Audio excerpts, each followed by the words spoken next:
Hello guys! Magandang hapon sa inyong lahat. I am Chin Rodriguez, mamasigurasyon ng Affiti Ozo at Tarot. Sa ngayong hapon na to, tingnan natin ano kayong sabihin ng ating mga gabay. So this is a special pasilip. No? A special pasilip para kay Lauren Ligarda. So ito ay requested lang ating mga viewers, subscribers and followers. So guys, sagilapin natin at tuklasin natin, maaring masasagap natin sa energy niya.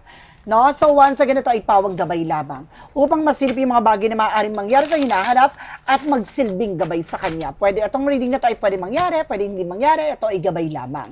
No? Upang maiwasan yung mga bagay na hindi ka aya-ayang magaganap. No? So let's see guys, Angel Spirit, let's give an information pa. Tuklasin natin, no? At alamin natin yung maaaring masagap sa energy niya.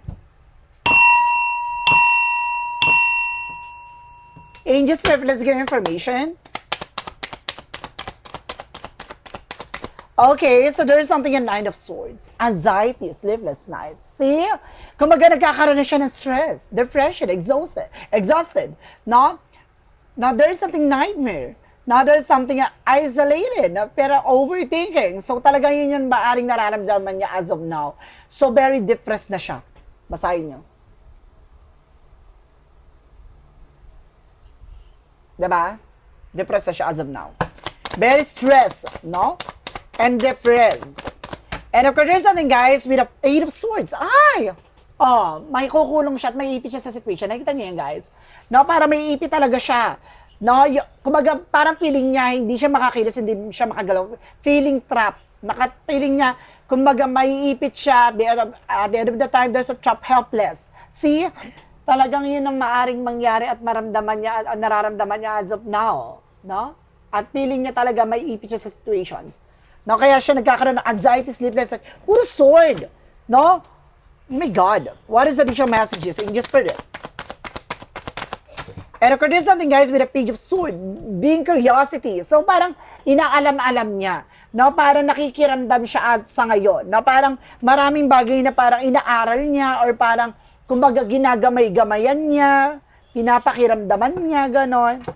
Oh, there's a spine looking washing. So, maaaring, kumbaga, nagsusubaybay din siya, o maaaring may nagsusubaybay sa kanya, ganon. So, there's something, guys, with the Ten of Pentacles. There's a wealth. No, there's something long-term. No, about sa finances, about sa wealth, dynasty. No, leaving a legacy, inheritance, wealth, financial security. So, there's a root, family, privilege. So, meron talaga tungkol about sa, no, about sa wealth, about sa family, no? Let's see what is additional messages. So, meron talagang bagay na maaari nagdadala sa kanya na stress dito.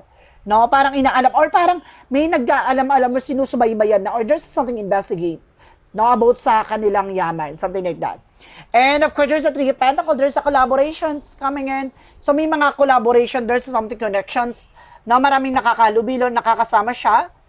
No, there's a teamwork. No, ibig sabihin, there's a group of people na maaaring, kumaga, kumonekta dito sa situations niya.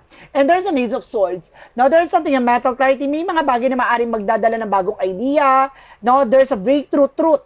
No, lalabas ang katotohanan daw dito. No, ano man yung bagay na maaaring napapalob sa reading niya ay maaaring may katotohanang malalantad.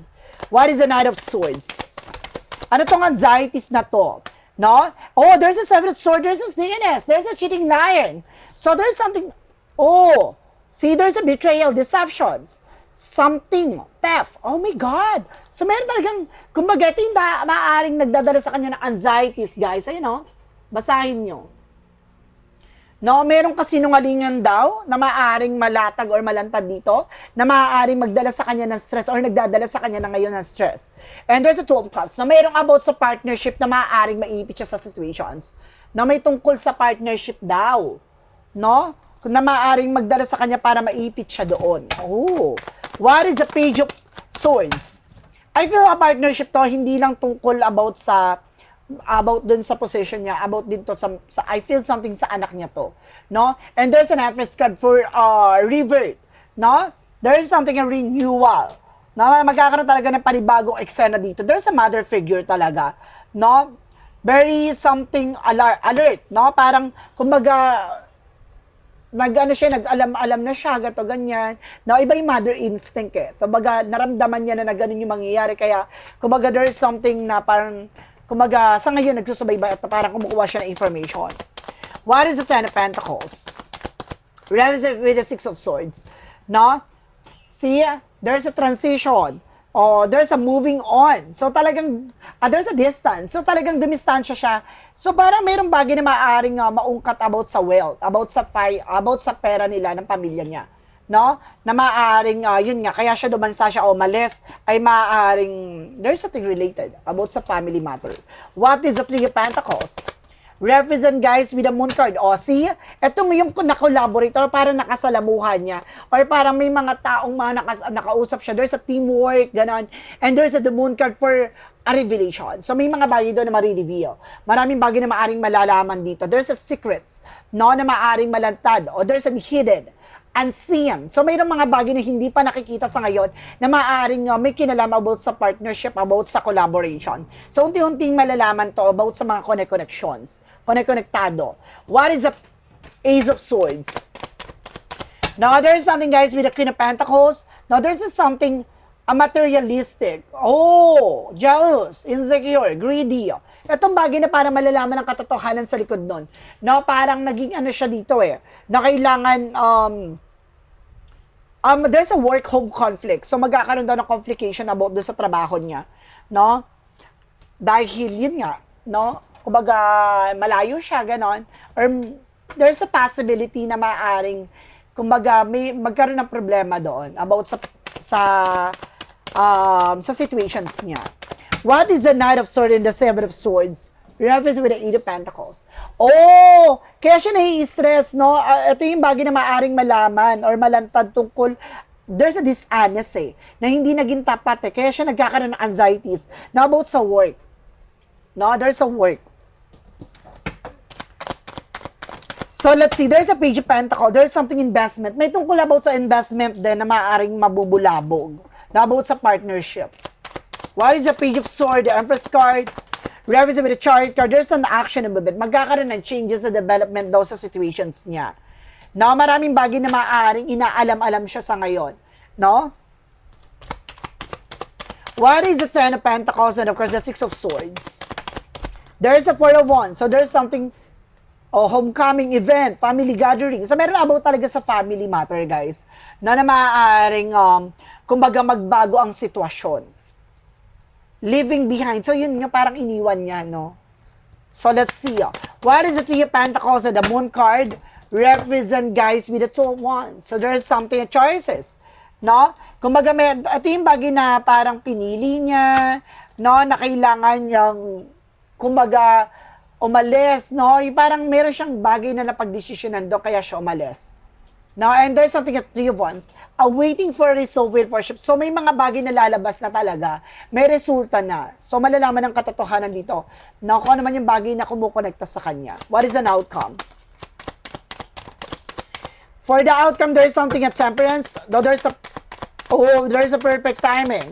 So, there's a divine intervention. May paalala sa kanya dito na kailangan niyang bumalik at mag-focus dito about sa trabaho niya.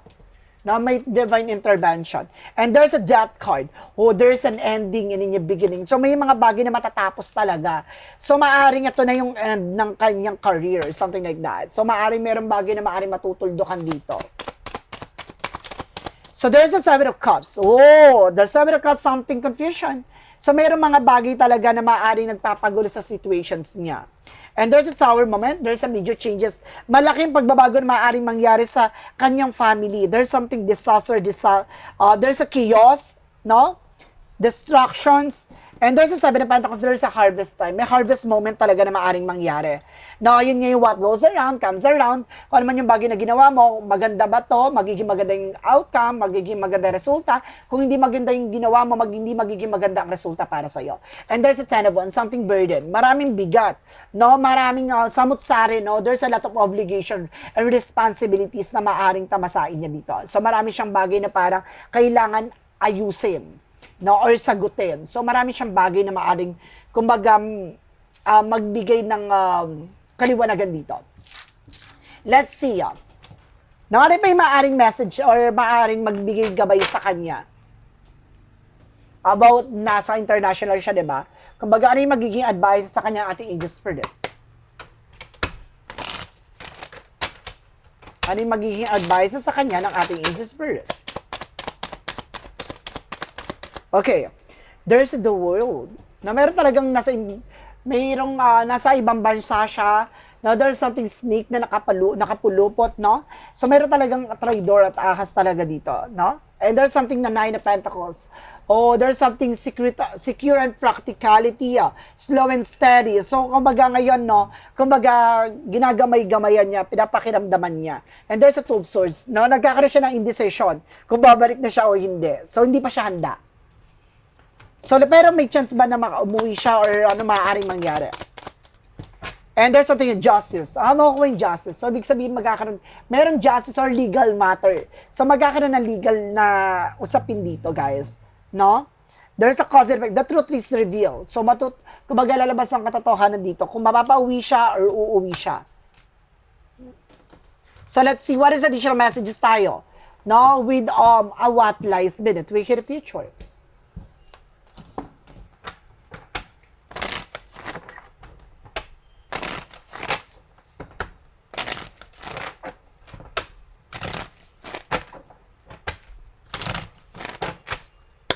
Angels Spirit get information from what lies beneath wicked future.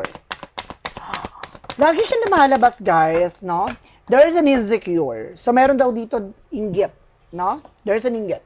Now, there's something setting the record straight. So, kailangan niya tutukan. No? Or ayusin niya maling sistema. Or there's already knowing that is. So, alam niya na. No? So, may mga bagay dito parang, kumbaga, alam niya na yung magiging result or alam niya na yung magiging kalalabasan dito. So, guys, this is a special pasilip, no? A special pasilip para kay Lauren Legarda. So, guys, once again, ito ay pawang gabay lamang upang masilip yung mga bagay na posibleng mangyari sa kanya sa ginaharap. Upang magsilbing gabay sa kanya para maiwasan yung mga bagay na hindi kaya-aya. At the same time, guys, don't forget to like and subscribe my channel and hit the notification bell for more videos update. Maraming salamat sa mga walang sawang pag-support sa aking channel, lalo-lalo nang dirigi-skip ng ads sa way pagpalain kayo. Nang Diyos at may kapal siksik-liglig na guumapaw na biyayang manang balik sa inyo. Maraming salamat and see you in the next video. Bye-bye and bubush.